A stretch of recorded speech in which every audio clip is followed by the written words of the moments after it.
So ordinal potential is defined in a way which is almost identical to how generalized ordinal potential is defined.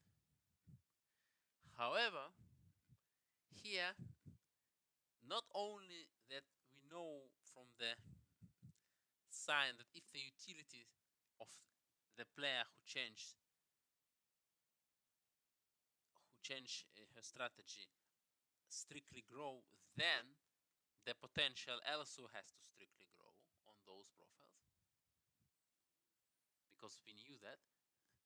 Here, this implication is bidirectional. And practically, if we go actually back to generalized ordinal potential, of course we can change the order of the what we subtract from what. So if the utilities of a given player strictly decrease, also the potential functions on those profiles strictly decrease. However, if the utilities don't change, then we don't know what happens with the potential function in the case of a generalized ordinal potential, because we don't have a complete identity between the signs of the utility changes and the potential changes in the case of a generalized ordinal potential. In the case of a normal ordinal potential, however, the signs are exactly the same. That's the idea. So that's a stricter condition.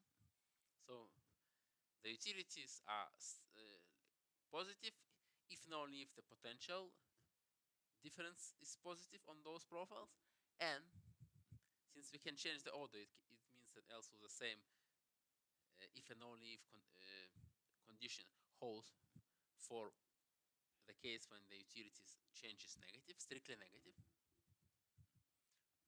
And because if and only if, then the opposite also holds, the opposite implication. And therefore, by taking the contrapositive, we also have that if it's greater or equal 0, then we also have the same. So in this case, the sign of the utility change are exactly as the signs of the change of the potential function. When I remind you the changes, that a player I changed his strategy from TI to SI, the rest of the players keep doing what they used to do, and we look at the difference in the utilities of the change in player.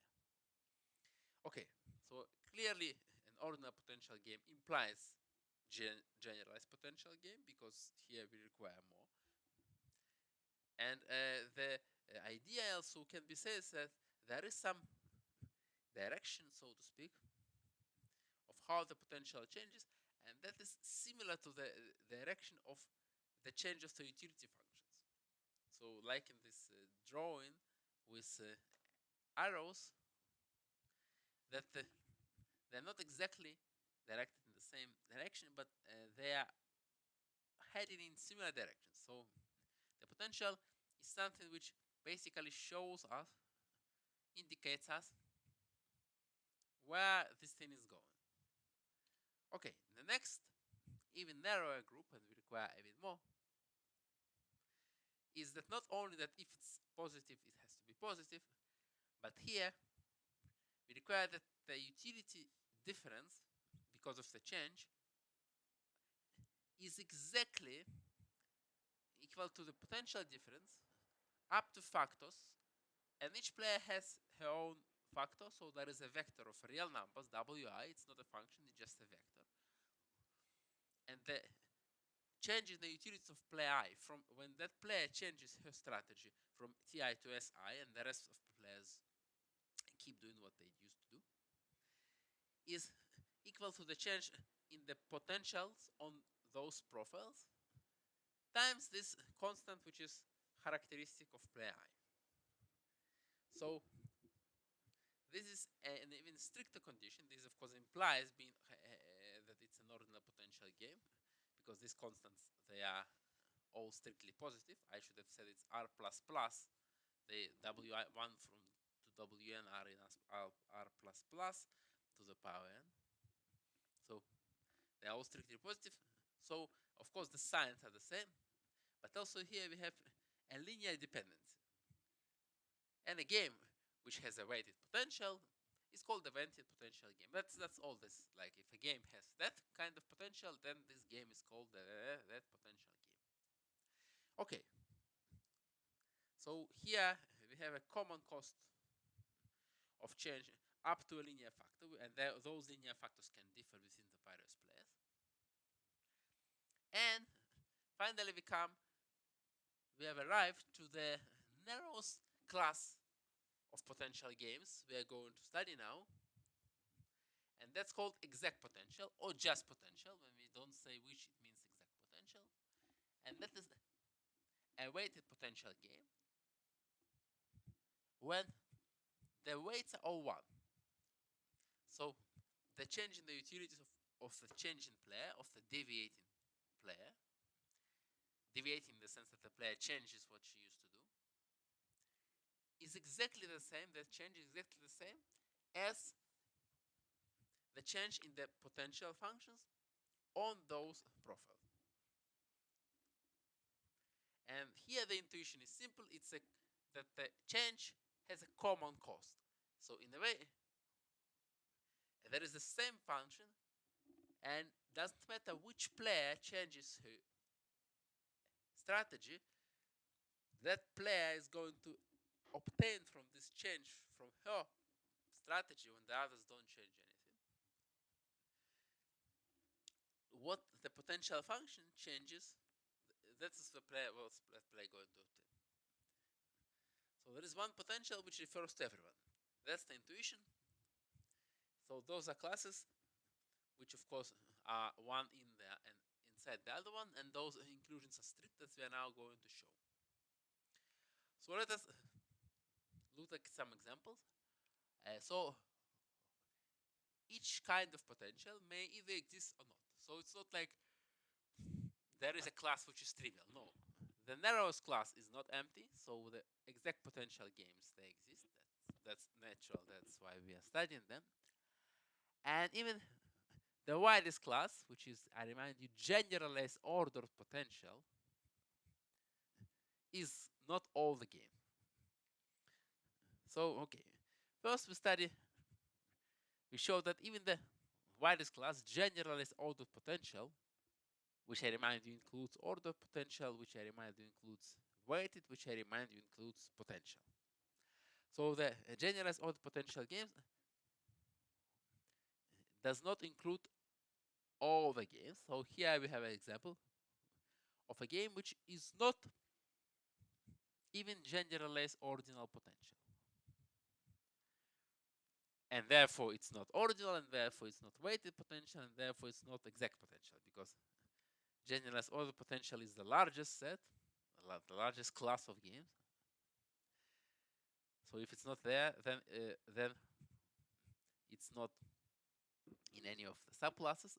Now you may stop the video and think why, how we can prove that it's not a generalized order potential game. Because proving that there is no function which fulfills some condition can be sometimes excruciatingly hard, but in our case it's not. Okay, so the proof is as follows. Consider the cycle when we basically move from one strategy profile to another one, every time a single player changes her utility. And consider the following cycle. We will begin with a strategy profile AA. So it's the left upper corner. Then we change to a strategy profile AB. So the second player changes. And as we see, the utility of the change in second player increases. So remember, her utility increases. Then look what happens if the first player now changes, so that they play the profile BB. This utility of the change in the first player increases. So the utility of the change in player increases again. Then let's assume that the second player changes to play A. So they play the profile BA. The utility of the second player, of the changing player, again increases. Then assume that the first player goes to play A, and we are back in the original state. The last move, the utility of the changing player, again increase, moves from 0 to 1. Please notice we only look at the utility of the changing player. We do not look at here the utility of the other player, players in general. Now, had we had a generalized ordinary potential, this strict increases in the utilities of the changing player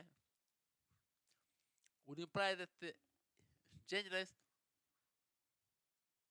ordinal potential would have also strictly increased. But then it would mean that the generalized ordinal potential of the first profile where we began this process, RR or AA, is less than the generalized order potential than whatever this generalized order potential function were. Well, I think it's ordinal potential. I apologize. Generalized ordinal potential. So whatever this generalized ordinal potential were, it should have increased when we move from RR to AA to AB, because the changing player has increased her utility, and by definition, it means that the generalized ordinal potential also increases from AA to AB. The same goes till we get back to A. It means that the generalized ordinal potential should have strictly increasing, and it should be strictly larger than itself on this value AA. Therefore, we have arrived at a contradiction, and that's a classical way to show that there is no potential, or in our case generalized ordinal potential function, to find a circle where it only increases. Okay, so we have shown that even generalized ordinal potential does not have to exist even in a very simple game of matching pennies. Next, let us look at the case where we have a generalized ordinal potential but we do not have ordinal potential. We are going to show that all those classes are strictly included in one another.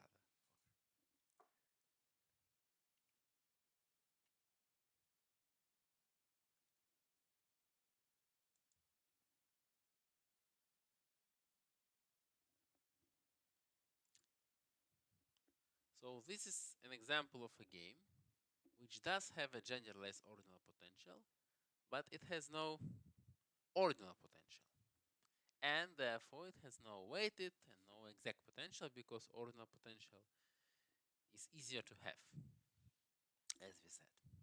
Okay, so as all this, you may stop the video and try to prove it yourself. So first of all, one among the infinitely many possibilities for generalized ordinal potentials is in this matrix. Basically, that's a way to write this generalized ordinal potential function. And now, how can we prove that there is no ordinal potential? Similarly to how we proved in the previous example of matching pennies, that there is no generalized ordinal potential. Assume that we do have an ordinal potential function, and consider the following path. So first of all, we start at AC, when the first player plays A and the second player plays C. Then the first player changes to B, so they play BC. The changing player improves her utility, therefore the potential should grow. By the way, that's also something which happens to generalized ordinal potential. So here we do not use the fact that it's not just generalized, that it's actually an ordinal potential, not yet. Then the second player changes to play D. Her utility grows from 0 to 1, so the potential again has to grow. The ordinal potential has to grow, which we assume we have. Then the first player changes to play A, thereby increasing her utility. and the ordinal potential has to strictly grow, and then, and that is the important part, we close the cycle by assuming the second player chooses to play C. So they come back to AC. Now the last step, the utility of the changing player of the second player has not changed. Therefore, if it had been only generalized ordinal potential, we would not have any requirement. And in our example of a generalized ordinal potential, there is no problem that the function changes from 5 to 0. But if it is a ordinal potential, then it has also to stay the same as does the utility of the changing player. And then we arrive at a contradiction, because we arrive at a situation when the potential of AC has to be equal to the potential of smaller than and then equal to the potential of AC. So a potential of AC has to be smaller than itself. It's a contradiction, so this game has a generalized ordinal potential but not an ordinal potential. Next example. We do have already an ordinal potential, so we kind of give examples of more and more requirements fulfilled, but not immediately all the requirements. Here we do not have a weighted potential. So, first of all, do not have a weighted potential. It also implies, of course, we do not have an exact potential. Okay, first of all, this is one of the many ordinal potentials. And why don't we have a weighted potential? So assume that we had a weighted potential with weights W1 and W2. Consider the same way that we moved before. So from AC to BC, then to BD, then to AD, then to AC. Now in this case, the utilities of A, first of all, the utilities of the first player, first of all, they increase by 1, then the first player changes from A, and the second player keeps playing C. The first player changes from A to B. Now when the second player plays D, and the first player changes from B to A, the utilities of that player increase by 3. So if you look at all the changes in the utilities of the first player, when that player is the one to deviate, that's 1 plus 3. And this has to be divided by W1 in order to obtain the utility of, in order to obtain the change in the weighted potential function, if there is such a weighted potential function.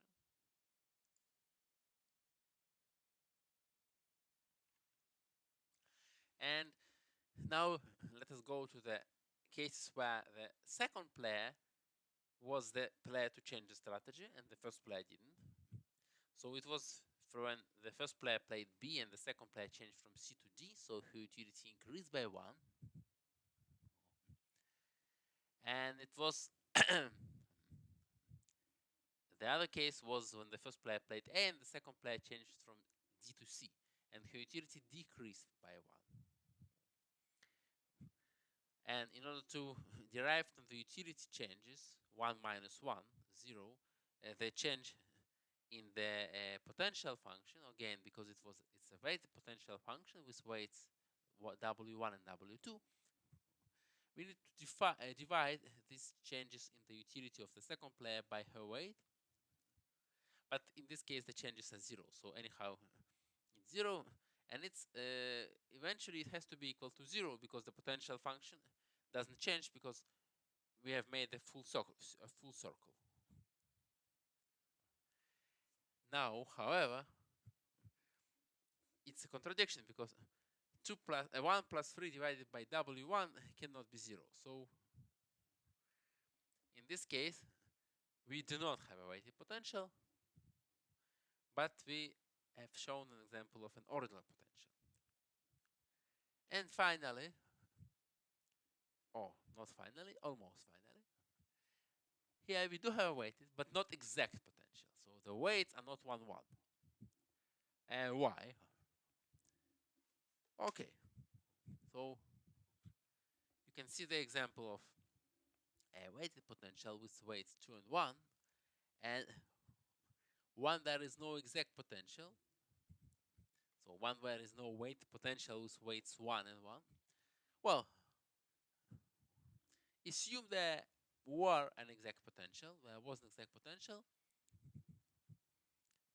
and let's do the same circle as we do from the strategy AC, counterclockwise back, and let's count the changes to the utility of the change in player. And if we had an exact potential, it should be exactly the changes in the potential function. So the change in player, first of all, when the player 1 moves to B, her utility increases by 1. Then player 2 moved from C to D, her utility increases by 1. Then player 1 makes a move from B to A, and her utility increases again by 1. Then player 2 moves from D to C, and her utility decreases by 5. So the total utility change, which has to be 0 because it has to be if it had been a potential game, equal to the total potential change, which is 0 because we have made a circle. The total utility change, however, is not 0, it's 3 minus 5, so it's minus 2. Okay, so that's a game which has a weighted potential but not an exact potential. Okay, now let us look at the following simple game, identical utility game. These are in general simple but interesting, at least widely known family of games. So consider a finite or not game where the utilities of everyone are exactly the same. They are simply utility of the first player are equal for every profile to the utilities of the second player and so on. As functions, they're equal. Now think, is this a potential game? Maybe weighted potential, maybe ordinal, maybe generalized ordinal? Well, this is a potential game. Simply we can define the potential function as the common utility function. And by definition, the changes in the utility of the change in player, of any player, because the utilities are the same, is also going to be then the changes in the potential function. So it's trivial example of potential game. And indeed, as I said, a potential game has the kind of a common direction of the utilities, and here they're just the same. So it's natural that this game has an exact potential. As I said, when I want to say it's an exact potential, I can just sometimes say potential. It's the same. Now here we have a very famous game, which is Prisoner's Dilemma. Here there is a reason to think. So first of all, I have written it in a very general manner. There is also sometimes some condition on the exact numbers, so that there will be no temptation to play badly in the case of repeated game. But here it does not matter. We don't look at a repeated game, a repeated playing of the same game. So we look at just a one-shot play of this game. And so in this case, the parameters are A larger than B, larger than C, larger than D, which is not negative. And here,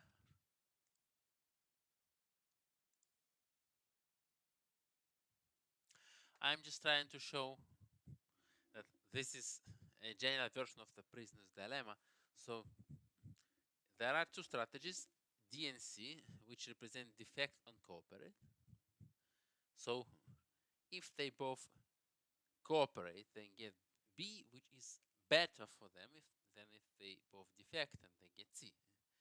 But if one cooperates and the other one defects, then the one who cooperates gets D, which is the worst possible path here, while the one who defects gets the best possible A.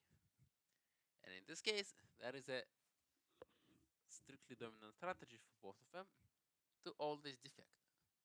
Because if I defect and the other person also defects, it's if the other person also defects, again, if the other person defects, it's better for me to defect than to cooperate because C is bigger than D.